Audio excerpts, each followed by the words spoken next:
The idea that somehow if you do negative things toward your customers, so they complain on customer complaint sites, that those links automatically count.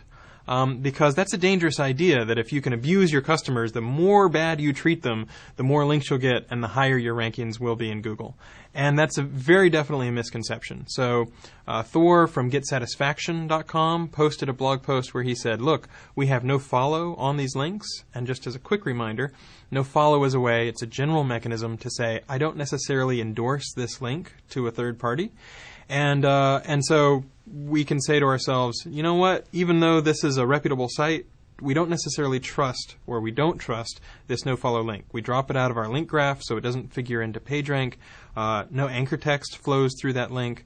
And so as a result, all of these customer complaint sites weren't contributing to that particular site's search rankings. Another misconception that I've heard is that the Google web spam team is somehow slacking off this year, just because certain SEOs might not see what various people in the web spam team are working on doesn't mean that we're not working very hard. So, for example, one of the biggest things that we faced in the year 2010 was hacked sites.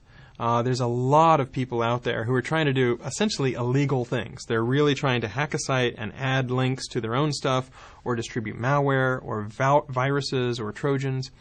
So this was enough of a malicious trend that we wanted to spend some time on it, put some cycles in, and try to correct it.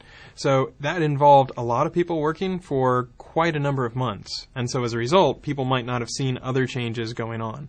So if you take your resources and you're trying to stop hacked spam sites, then you might not see as much of the regular spam fighting. So the good news is that the hacked site changes have mostly gone live, and those people are sort of being pulled back to work on the regular web spam that people might otherwise see.